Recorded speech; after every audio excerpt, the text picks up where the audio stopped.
Hey guys, it's mcfixit here. I got the solar smart bird feeder. This is from Costco. It's ranging right now from $99 to $109. This is a 1080p HD Wi-Fi camera, 144-degree view. It does use an app. It has built-in solar panels, so you're able to continue to charge your camera without having to take it out and charge it each and every time. Then has dual bird feeder slots, so you can put two different types or the same type, and it just continues to feed out as the birds eat it, and you get the opportunity to see them in a full HD. And so we're going to test this thing out. I've had a number of these I've reviewed in the past, and so by the end of it, I will tell you if I think this one stands up to some of the other options out there on the market today. Let's go ahead and unbox it.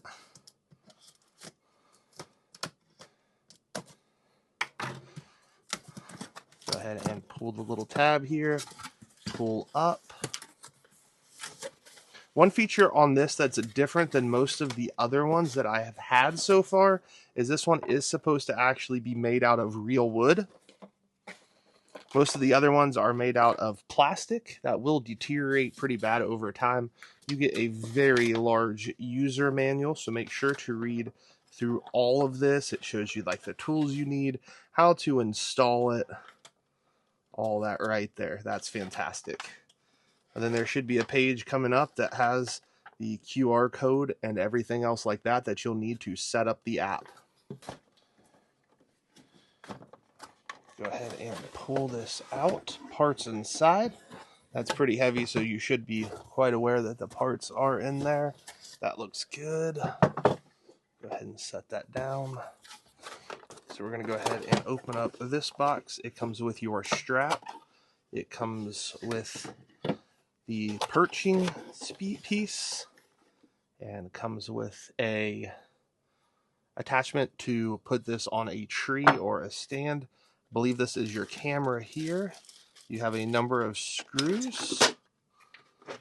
This comes with a USB-A to USB-B connector here. So this is not a USB-C, so this is one of the older connectors. You get a little template.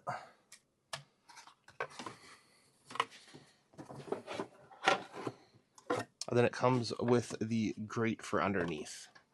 So here's everything that comes inside of the box. So for this first step, you're going to need the mesh board, the bag of screws that have an M on it, and a Phillips screwdriver. So you're going to go ahead and put this in,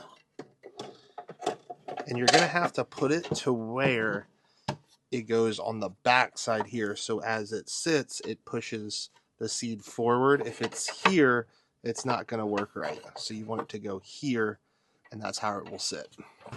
The next step is to go ahead and grab this piece and slide it in. Mine is quite firm to get it into position, but with a little bit of tinkering, you can get it to go. And we want to get this nice and lined up because there are 4 screw holes on the side that are pre-drilled for you. So you'll go ahead and tighten these down. And the head should sink below the surface because they are pre-drilled. So go ahead and do that to all 4 of them.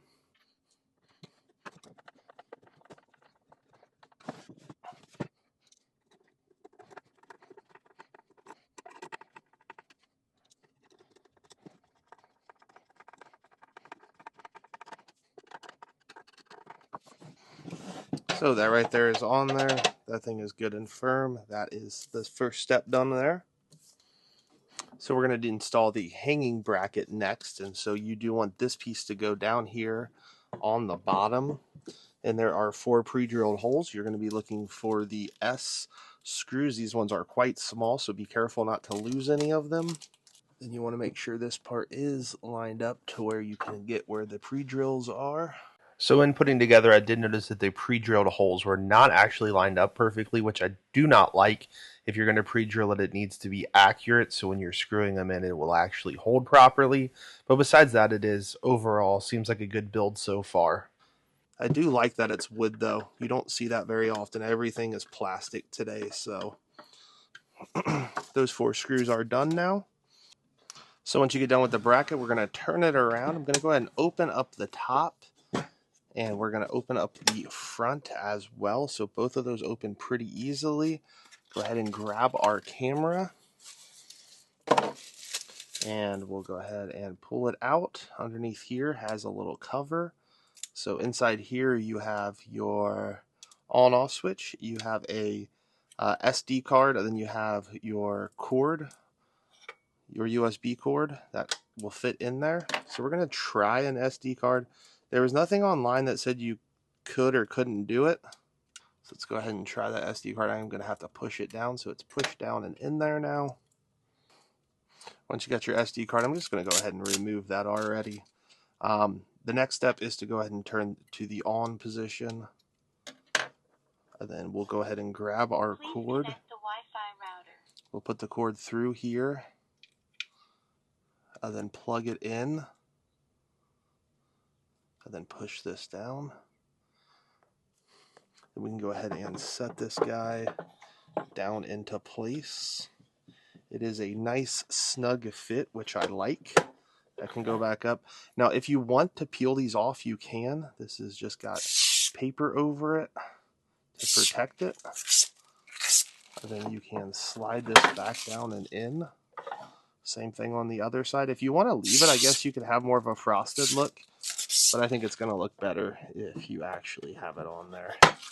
So that looks really great right there. Fold your cord back in the right location. Go ahead and push that down. Your light should be blinking if you have turned it on and have it set up. We're going to go ahead and set up the Wi-Fi before we go out and actually install this to a tree, putting it with a Velcro piece or actually screwing it in to a tree or a post. It's totally up to you what you feel like you want to do for your place. So you can go ahead and scan the QR code on page number 12. You're looking for the Birdty web app, and so we'll go ahead and install that and open it. You're going to need to create an account and register it, so go ahead and do all of the prompts that it tells you to. Then you're going to get a verification code that is going to go to your phone or device. Once you've set your verification code and password, you can go ahead and connect it. So inside of here, we do need to make sure we reset this, so you're going to just take it and hold it down for a couple of seconds. And then release it. Please connect the Wi-Fi router.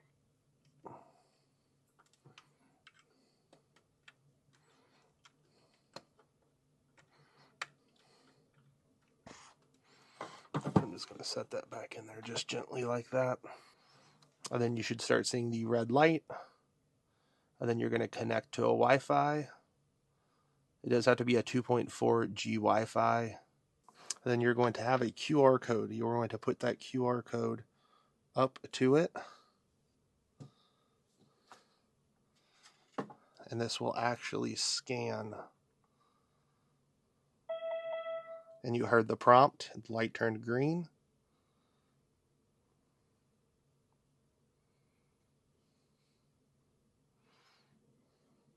And it is successfully connected. If you want to start a free trial for this, you can. I'm going to choose not to do that right now.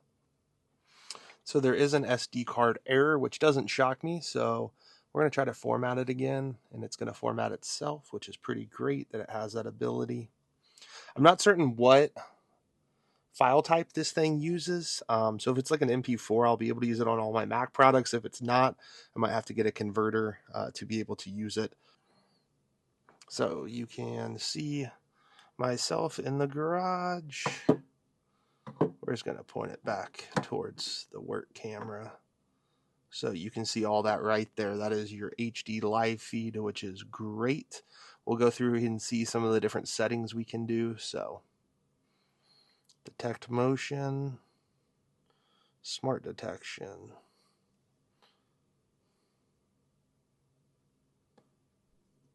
You'll only receive messages when birds and squirrels are around, so I like that idea.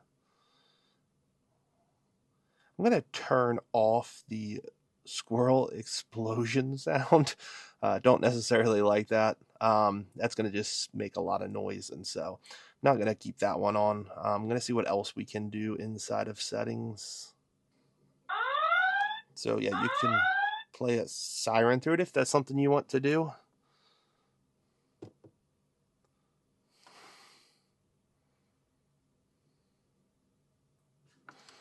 Let's see what playback allows you to do. I guess you can see some of the different features if you have stuff recorded. So the picture quality does look decent. It does look like it's HD quality. Definitely not 4K or anything like that, but okay overall. So we'll just keep messing with some of the settings until we figure out exactly what we want. Storage settings. So it does look like the SD card did work.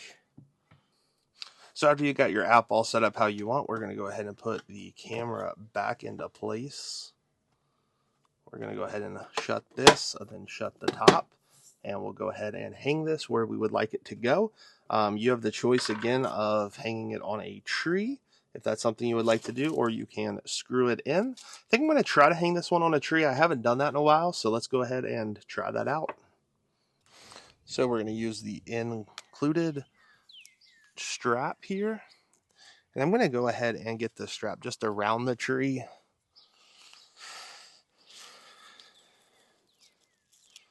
And hold on to it with one hand as I grab it.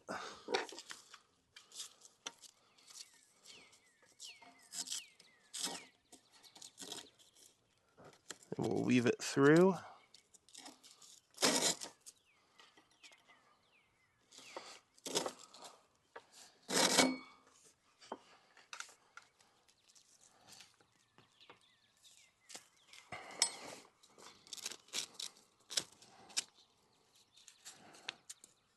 So we're going to weave this through one side and then the other.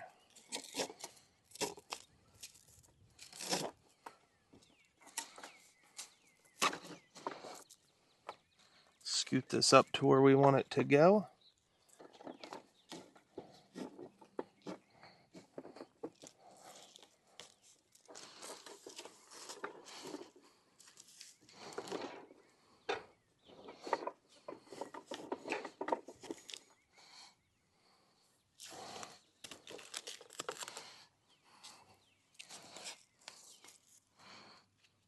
And then just tighten it to the tree.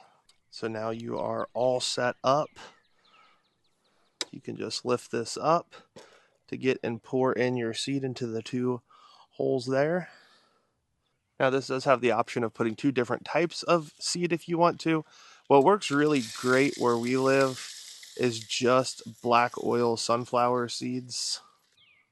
Let me turn the volume off. Then you're able to see what it looks like from the perspective of the birds. And this right here is part of our garden, so it'll be pointed this direction, and you'll be able to see the birds eating the different feed I put in.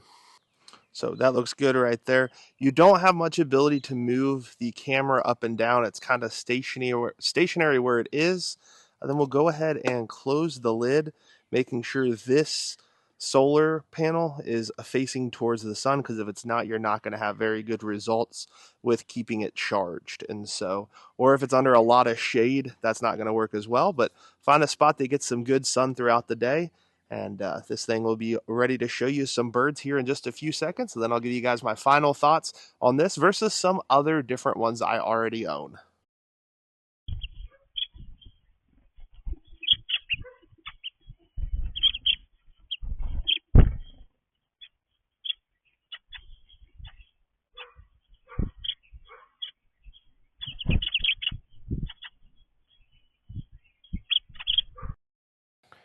So here are my final thoughts. I've used this for just over a week now, and we've had some really cool birds come up. So you'll see some of that as I'm talking here.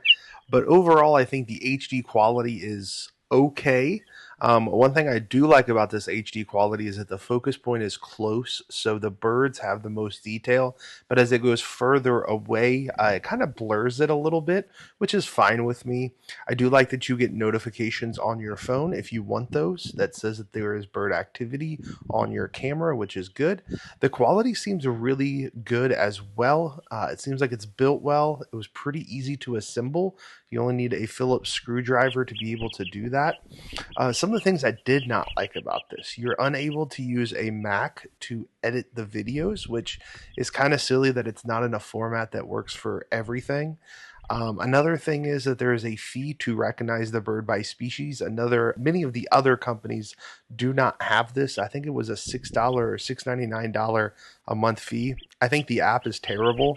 If I'm being completely honest, I think it's the worst app out there for the ones I've reviewed, which you can see on my channel. I think the solar panel works, but it seems kind of small.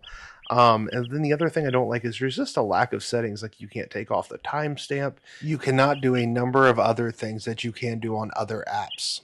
I hope this was helpful for you. If you do have any questions, make sure to put them in the comment section down below. Thank you guys so much for watching, and I hope you have a great rest of your day, and happy birding.